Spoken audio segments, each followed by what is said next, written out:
What if I told you one of America's greatest military victories was fought after the war was already over? Men died, families were shattered, and most of the soldiers had no idea that peace had already been signed. This is the Battle of New Orleans, often remembered as a heroic underdog story. But behind the victory parades and patriotic songs lies a dark truth that history doesn't talk about enough. Today, we're not just telling you what happened. We're uncovering why it happened, who paid the real price, and why this battle was both a triumph and a tragedy. Stay with me, because this story gets darker the deeper we go. By late 1814, the War of 1812 had dragged on for years. America was young, underfunded, and divided. Britain was powerful, but exhausted after fighting Napoleon in Europe.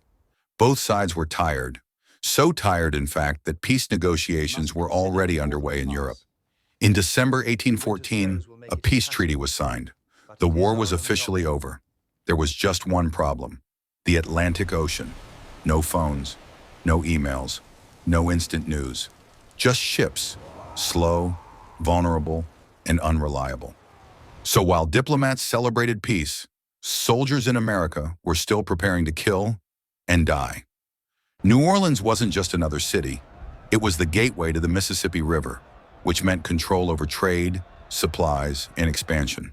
If Britain captured New Orleans, they could strangle the American economy in the West. So even though the war was technically over, the British launched one final, massive assault. And standing in their way was an unlikely leader.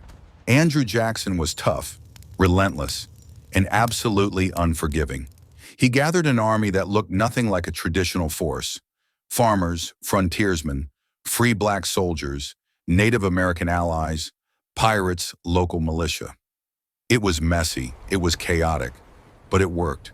Jackson turned swamps, mud, and narrow paths into deadly traps. When the British attacked in January 1815, they marched straight into a nightmare. The fighting was brutal and surprisingly one-sided. British troops advanced in open fields. American forces were protected behind defensive lines. In less than an hour, the British suffered thousands of casualties. The Americans lost only a fraction of that number. On paper, it was a stunning victory. Andrew Jackson became a national hero. America celebrated. But here's where the story turns dark.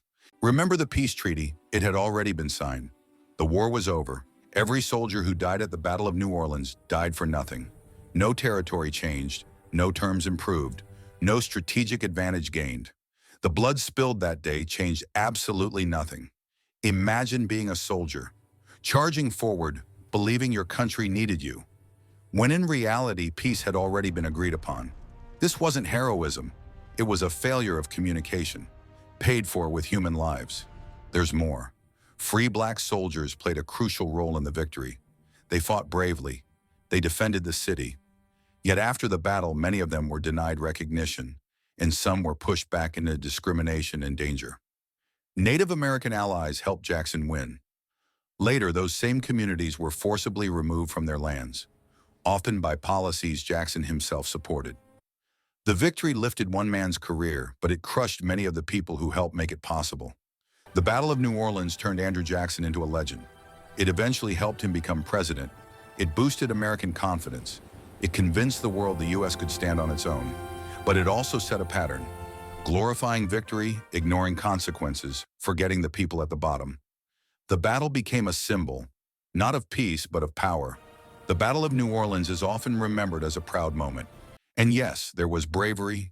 Yes, there was skill. Yes, there was sacrifice.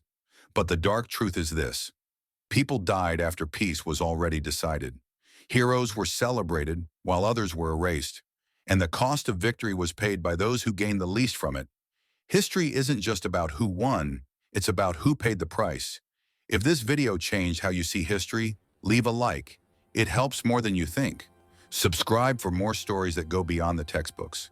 And comment below.